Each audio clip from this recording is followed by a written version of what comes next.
That water belongs to the association now, and frankly, it always should have. We have closed the sale. You are trespassing on a community asset." The woman who said that was Brenda Falk, president of the Cedar Hollow Homeowners Association for 9 years running. And she said it standing on my dock with a folded brochure in her hand, the kind printed on heavy paper with a sunset on the front. The water she meant was Still Otter Lake, 41 acres of cold spring-fed water tucked into a bowl of pine and granite in the high country. And the deed to the bed of that lake had sat in a fireproof box in my hall closet since the day my wife signed it back into my name. Brenda did not know that.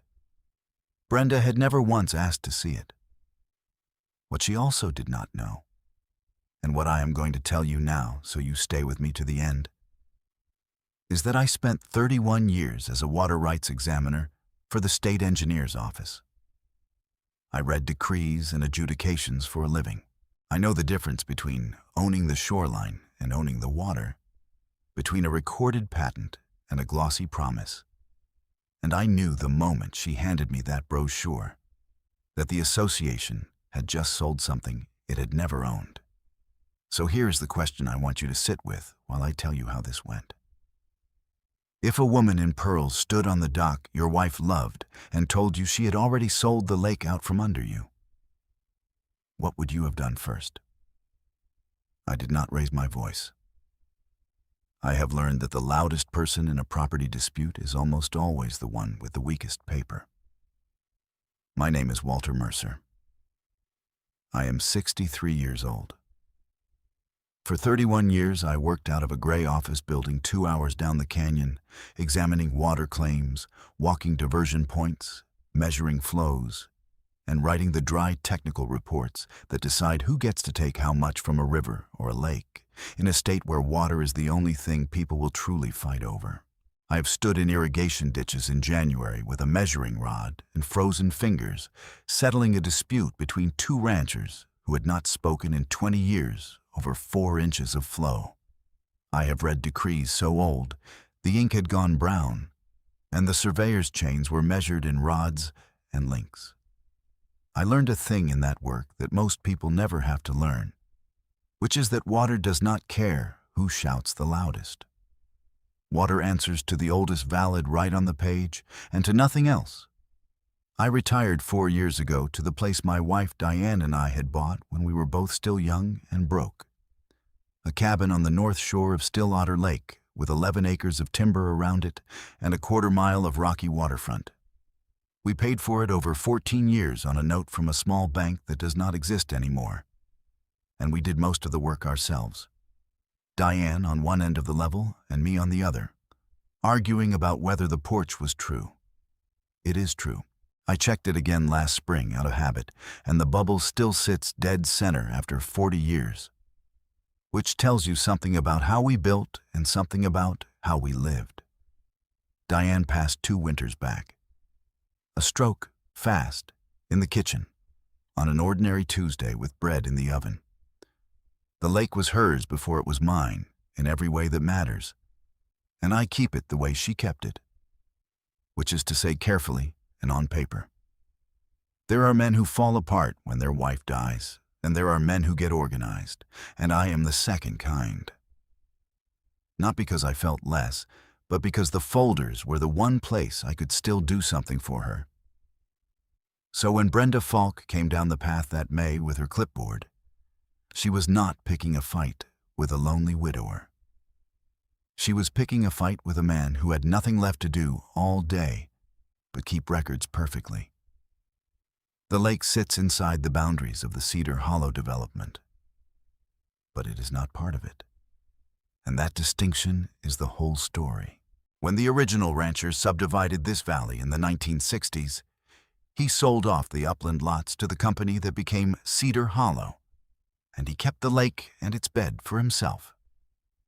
He had water on the brain, that old man. Same as me. People around here still tell stories about him. He fenced his own funeral plot and recorded the survey for it. He once sued the county over a culvert and won. When he carved up the valley, He did not just hand the lake over with the rest of the dirt the way a careless man would. He sat with a lawyer and a surveyor, and he reserved the bed of Still Otter Lake to himself by metes and bounds, with a recorded patent that ran back to a federal land grant. And he granted the upland buyers an easement to use the surface of the water and nothing more. He understood, the way few people do, that the shoreline and the water and the dirt under the water are three different things that can belong to three different people. The lakebed passed down through a chain of deeds, clean and recorded each time, until it reached Diane's father, then Diane, then me. I have walked that chain of title link by link, the way I used to do it professionally for strangers, and there is not a gap in it. Every transfer recorded, every legal description matching the one before it. The homeowners around the shore have always had a recorded easement to use the water for boating and swimming. They have never owned one drop of it, and they have never owned the dirt under it. Most of them have lived their whole lives at Cedar Hollow, believing the lake was theirs, a community amenity, because that is how the brochures always made it sound, because nobody ever made them read the actual instrument. That belief was honest in most of them. In Brenda, it became a weapon, and behind Brenda, it became a business plan. I learned to keep records the way some men learn to keep a rifle clean. My father did it. He was a section foreman on the railroad, and he kept a log of every inspection he ever ran, in pencil, in identical black notebooks. And when a bridge he had flagged finally failed, it was his log that proved he had reported it 3 times. The state taught me to do it better. In the examiner's office, a sloppy file did not just lose a case, it lost a rancher his water for a generation. So we filed the way surgeons wash their hands, every time, no exceptions, even when we were tired and it was Friday. I have a gray steel cabinet in the cabin with a drawer for every year, and a manila folder labeled in Diane's blocky handwriting that says Lake. And in that folder is the patent, the survey, the chain of deeds, and the original water decree from 1944 that quantifies exactly who may draw from Still Otter and how much. Every time something happened on this lake, I wrote it down the same evening, dated it, and filed it. Somebody dumped grass clippings on the public beach. I noted it. A storm took out a section of the neighbor's dock. I noted it with a photograph. I did this for no reason other than habit. The way Diane wound the kitchen clock every Sunday, whether it needed it or not. I did that for years before Brenda Falk ever learned my name. I want you to remember that, because it is the reason this story ends the way it does. The case against her was 3/4 built before she ever filed her first notice, and she built it herself, one overreach at a time, into a folder that was already waiting for her.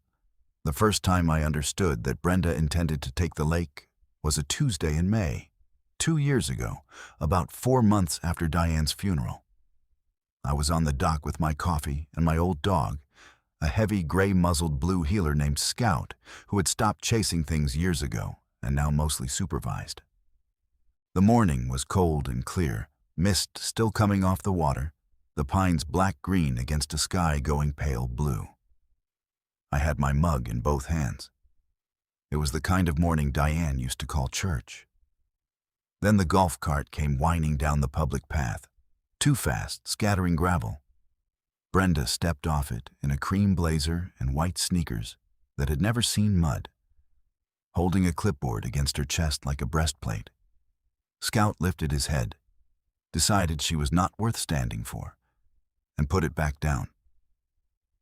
"Mr. Mercer," she said, "the board has voted to formalize the waterfront. We will be issuing dock permits and a usage schedule. Your dock is non-compliant. It predates our standards." My dock predated her association by about 30 years, but I did not say that. I took a sip of my coffee first, because I have found that a pause unsettles people who are used to being answered fast. Then I said, "The dock's fine. It's on my deeded land." She gave me the smile people give when they have already decided you are a problem to be managed. A bright, brief, closing the meeting smile. Everything inside Cedar Hollow is subject to Cedar Hollow standards, Mr. Mercer. The lake is functionally part of our community. We just need everyone to get on the same page. Functionally part of our community. I wrote that phrase down that night, word for word, in the lake folder, with the date and the time. First entry. I did not argue with her on the dock. I have learned that arguing with someone like Brenda only teaches them which of your nerves to press. I just told her she was welcome to send the board anything in writing. And I watched her drive the cart back up the path. And I knew, the way you know weather is coming, that this was not going to be a one-morning thing. I did not know yet how long the list would get. That summer, the notices started, and they came on a schedule, like a utility bill. The first was a violation letter from my dock, $85, citing a covenant section that had nothing to do with me, a section about fence heights. I read it twice to be sure I was not missing something. Photographed it on the kitchen table next to a ruler for scale out of pure professional habit. Dated it and filed it. The second came 2 weeks later, for the color of my boathouse, which Brenda's letter called discordant with the aesthetic harmony of the waterfront. The boathouse is the same weathered cedar it has been since Diane and I shingled it the summer her father died. And it had harmonized with that shoreline for 4 decades before Brenda decided it offended her. That was $140. I filed that too. They kept coming.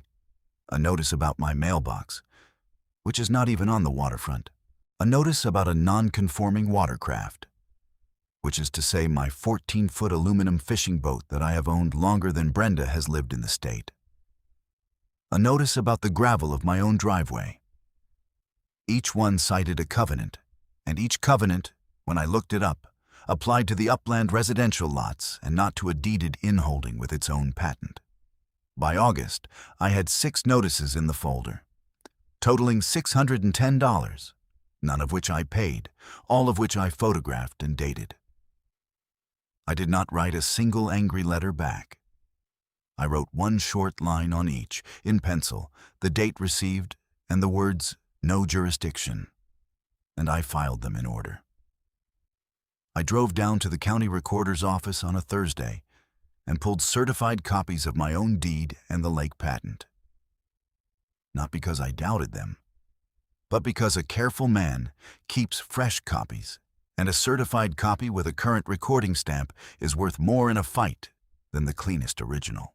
The clerk, a kind woman named Patty who had stamped documents for the county for 30 years, recognized the patent number when I read it to her. "That's the lake," she said. "The old reservation. We get title companies calling about that one." I told her I knew. I had it memorized the way some men know their own phone number. 6 notices, 0 paid. I should tell you about Diane's father here, because he is the reason the paper exists. His name was Russell, and he was a stubborn man who trusted no government and no neighbor, which made him keep better records than the government did. He had been a county surveyor himself for a while, back when that meant a transit and a chain and a steady hand, and he carried a surveyor's distrust of anything that was not pinned to a recorded monument. When he deeded the lake to Diane, he did not just sign it over. He sat her down at the kitchen table, this table I am describing to you, and made her read every page aloud, including the 1944 water decree, until she could recite the acre feet from memory. She told me he made her do it twice, because the first time she rushed it.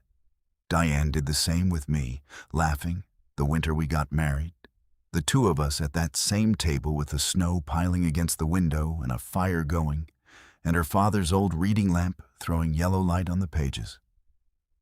She read the legal description of the lake bed in a mock-serious voice, deepening it to imitate her father, commencing at the witness corner thence north. And we both laughed.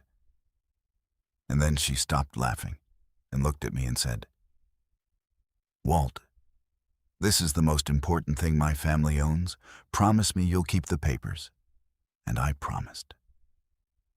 That memory is the reason I never once worried about whether I would win. A man who has read the decree aloud at his own kitchen table in his dead wife's voice does not lie awake wondering whether the paper is good. I only wondered when. The escalation climbed by the season, and I climbed it with my folder. In the fall of that first year, Brenda sent a man in a polo shirt and a lanyard who called himself the association's compliance inspector. He drove a personal pickup with a magnetic sign on the door that I am certain came off a website, and he had a clipboard and a tape measure and a badge clipped to his belt that I am fairly sure he bought online. Because no county in this state issues a badge that says compliance officer in that particular font, in gold, with an eagle on it that no real agency would dare use. He tried to walk down my dock to inspect the structure. I stood at the head of the dock with my coffee, Scout sitting at my heel, and I told him he was welcome to inspect anything he liked from the public easement. But my deeded land started at the high water mark, and he was not setting foot on it. He puffed up. "Sir, I'm conducting an official compliance inspection on behalf of the Homeowners Association. Obstruction of an HOA inspection is a finable offense. I can write you up right now." "You can write whatever you like from where you're standing," I said. "Step past that high water mark and you're trespassing on private patented land, and then I'll be the one making the call." Brenda arrived halfway through on the cart, and she did not soften it. She stood on the public path with her arms crossed, and she said, loud enough for Ray 2 docks down to hear it, "This man thinks he's above the community. He thinks the rules don't apply to his little piece of the lake. Well, they apply to everyone. This lake belongs to all of us." That was the second time, in a second setting, with witnesses, that she said the lake was the association's. I wrote his name down that night, Marcus, and I wrote hers, with the quote. Entry number 9. There's a moment in every one of these fights where you realize the petty thing is not the real thing. Mine came that winter, when my neighbor Ray walked over through the snow with a real estate flyer he had pulled off a community bulletin board. Ray is a retired long-haul trucker, 70 years old, blunt as a hammer, with a voice like gravel in a bucket and zero patience for what he calls bourgeois. He had lived on the South Shore longer than I had, and he had watched the whole valley change around him. He stomped the snow off his boots on my porch and came in without knocking, the way he always did, and put the flyer on the kitchen table like he was laying down a winning card. The flyer advertised exclusive lakefront development opportunities at Cedar Hollow, including private lake access and shoreline parcels, brought to you by Falk Land Partners. It had a sunset on it. It had a little map with dotted lines reaching right down to my shore. Falk, as in Brenda Falk, as in her husband, Gordon Falk, who I learned that night ran a development company 2 valleys over and who had spent the last 3 years quietly buying up the upland lots above my shore through a holding company so the name would not show. Ray knew all of it because Ray knows everybody and forgets nothing. He laid it out for me at the table. The dock permits, the aesthetic notices, the fake inspector, all of it, was not about harmony. It was about clearing me off the waterfront, getting me to either pay up and submit to association authority or give up and sell, so that Gordon could control the shore and sell private lake access to buyers who would pay a premium for water that was never the association's to offer. Ray stood there dripping melted snow on the floor and said, "Walt, they're selling the lake. They're actually selling the lake. Diane's lake." He had known Diane. His voice cracked a little on her name, and he covered it by clearing his throat and looking out the window. I told him I knew. I told him I had known something was wrong since May, and that now I knew what it was. And I told him to leave the flyer on the table so I could date it and file it. Ray looked at me like I had lost my mind, like a man whose house is on fire deciding to alphabetize his books. That's it? You're going to file it? I told him that was exactly it. I told him that the loudest thing I could do was nothing, slowly, on paper, until the moment came. He did not understand it that night. He understood it fine by the end. That is the moment I want you to hold on to, because everything before it was annoyance, and everything after it was a crime waiting to happen. A petty HOA president is a nuisance. A development company selling 41 acres of water it does not own to real buyers for real money is fraud. And fraud leaves a paper trail, which happens to be the one kind of trail I have spent my whole life learning to follow. I did not run to the sheriff that night. I had learned long ago that you do not bring a half-built case to a busy man with a badge. A deputy cannot act on a hunch and a flyer. And if you waste his time with half a thing the first call, he discounts the whole thing the second call. Instead, I started a second folder, a thick one, an accordion file with a string tie, and I began collecting. I drove to 3 county recorder offices over the next 2 months and pulled every deed Gordon Falk's company and its holding companies had recorded in this valley. I pulled the Cedar Hollow plat maps, all the amendments, going back to incorporation. I pulled the original 1960s subdivision that carved the uplands away from the lakebed, and there it was in clean recorded ink. The rancher reserving the lake and its bed to himself. The uplands going to the development, the easement for use and nothing more. The language had not changed in 60 years, because recorded language does not change. That is the entire point of recording it. I made a timeline, a real one, the kind I used to build for adjudications, every recorded instrument on a line in date order with a recording number beside it. I am good at timelines. The state paid me for 31 years to make them, and I had never made one for something I cared about this much. Let me say one thing to you directly here, because you have stayed with me this far. If you ever find yourself in a fight like this, the temptation is going to be to do something big and loud and immediate. And that temptation is your enemy. Slow and recorded beats fast and loud every single time. Now back to it. In the spring of the second year, the sales started for real. Gordon's company opened a little sales trailer up on the Ridge Road, a white double-wide with a flag and a sandwich board, and began showing lakefront access parcels. I watched the cars go up there on weekends. Nice cars, people from the city looking for their piece of the mountains. A young couple I had never met walked down to my shore one Saturday with a site map, looking confused, and asked me where the association swim dock and boat slips were going to be built. They were maybe 30, holding hands, the woman a few months pregnant by the look of her. And they had that bright, nervous hope of people who have just spent more money than they ever have in their lives. They had put down a deposit, $30,000, the man told me, proud and scared at the same time. They showed me the brochure, the same heavy paper with the sunset, promising deeded lake access as part of their purchase, a private community marina right about where I was standing. I felt sick for them. I looked at that brochure, and I looked at the woman's hand resting on her belly, and I thought about $30,000 built on a lie. I told them, gently, that they should have a lawyer, a real estate attorney, and not the one the seller recommended.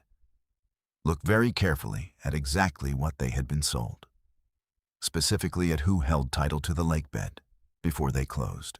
I did not say more than that, because it was not my place to blow up their Saturday, and because a panicked buyer makes noise, and noise warns the seller. The man held my eye for a second, and something in my face must have told him more than my words did, because he folded the brochure up small, and put it in his jacket and said quietly, "Thank you, sir." I went inside and I dated a photograph of their brochure and I filed it. And I wrote down the date and what they had told me. Because they were victims, and Brenda and Gordon had made them so. By midsummer, the count in my second folder was getting heavy. 11 recorded deeds from Falk Land Partners referencing lake access. 4 signed purchase agreements I had seen with my own eyes. 1 sales trailer. 0 acres of lake bed that the association or the Falks had ever owned. The gap between what they were selling and what they owned was the whole 41 acres, and I had it documented to the foot. Then Brenda made the mistake that ended it. On a Monday morning in July, I came down to the dock with my coffee and found a contractor's truck parked at the end of the public path, and 3 men with a pile of steel posts and a roll of cabling, staking out a line across my waterfront. A foreman in an orange vest walked up with a work order on a clipboard and told me the association had hired them to install a community access boundary fence and signage along the shore, and that I needed to move my boat by noon. The work order was signed by Brenda Falk, president, in blue ink. They had a gas-powered post-hole auger already biting into my deeded land, 6 feet above the high water mark, throwing up dark earth and the smell of 2-stroke smoke on dirt that the recorded patent in my closet said was mine. Brenda was there too, supervising from the path in a magenta blazer, and when she saw me, she did not back down an inch. She walked right up to the property she did not own, and she pointed at my boathouse, and she said, to me, to the foreman, to the morning, "This is happening, Walter. The board approved it. We are fencing the community shoreline, and you are not going to stop it. This lake is ours. It has always been ours. And your little piece of paper does not change what this community has decided." That was the 3rd time, in the 3rd setting, in front of working witnesses, that she stood on the claim that the lake belonged to the association. 3 times voiced, in 3 places. I had them all in the folder. I called the sheriff then, not before. Then, a crime in progress on my own ground, witnesses present, a signed work order with her name on it. That was the moment the folder had been waiting 2 years for. The deputy who came out was a calm young man named Cole. Tan uniform, polite, hat in his hand, clearly hoping not to be in the middle of a neighbor fight on a Monday. He could not have been 30. He listened to the foreman, who waved the association work order and talked fast about a board vote and a contract. He listened to Brenda, who told him I was a chronic violator who refused to comply with community standards and that the association was simply enforcing its rights. Then he listened to me, who said only that the men were digging on my deeded property and I would like them to stop until ownership was established. I kept it to 2 sentences. I have watched men talk themselves out of a winning position, and I was not going to be one of them. Cole did the honest thing a constrained officer does, and I want to be clear that he did nothing wrong. He told me that he could not adjudicate a property line standing on the bank, that the association had presented a facially valid work order signed by its president, and that if I believed my rights were being violated, my remedy was in court. He told me, almost apologetically, rubbing the back of his neck, that absent a recorded document showing otherwise, he had no grounds to halt a contract job. He was right. That is exactly how it works, and it is why so many people in my position give up at this point. They have the truth, and they do not have it on paper they can put in a deputy's hand, and the auger keeps turning. So I asked him to wait 60 seconds. He looked at the auger, looked at me, and said he could give me 60 seconds. I walked up to the cabin, Scout following at my heel, and I opened the gray cabinet and took out the manila folder, the one in Diane's blocky handwriting, and the certified copies I had pulled from Patty at the recorder's office, still in their county envelope with the raised seal. I did not hurry. Hurrying is how you drop things. I walked back down to the dock where Brenda had positioned herself near the foreman, and the auger had stopped. And all of them, the deputy, the crew, Brenda, were watching me come. I did not make a speech. I have watched good cases die because a man could not resist the sound of his own voice. I lowered the tailgate of the contractor's truck and I laid 3 documents on it. Flat in the hard midday light, with Brenda on one side and the foreman on the other, and Deputy Cole stepping in close. The recorded patent for the bed of Still Otter Lake, with its federal land grant chain and its recording stamp from the 1940s. The certified chain of deeds ending in my name, each transfer stamped and numbered. And the 1944 water decree quantifying the rights down to the acre foot. I put one finger on the legal description, the same lines Diane used to read aloud in her father's mock-serious voice. And I said quietly, "The bed of this lake and the land above the high water mark are mine. Recorded since before this association existed. The homeowners have an easement to use the surface of the water. Nobody has the right to sell it or to fence it. It's all there. Read it yourself." Deputy Cole read it. He was not a water lawyer, but he could read a recorded deed and a certified copy. And he could read the recording stamps. And he could see that the dates ran back decades before Cedar Hollow's covenants were ever drafted. I watched his eyes move down the page and then go back to the top and move down it again. He read it twice. Nobody spoke. The only sound was the lake water moving under the dock boards and the tick of the cooling auger engine, and somewhere up the shore, a single jay calling once into the pines.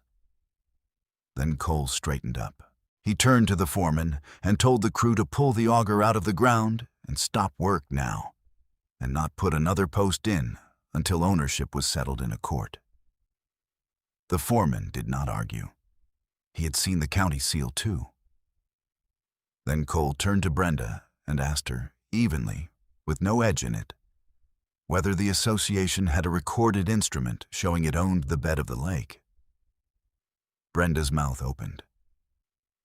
"It's functionally part of the community," she said. "Everyone knows that. Gordon's attorney reviewed everything. We have a brochure, we have the marketing package, we have a board resolution." "Ma'am," Cole said, and his voice was kind, which somehow made it worse for her. "I'm looking at a recorded patent and a certified deed going back to the 1940s. Do you have anything recorded that says the association owns this?"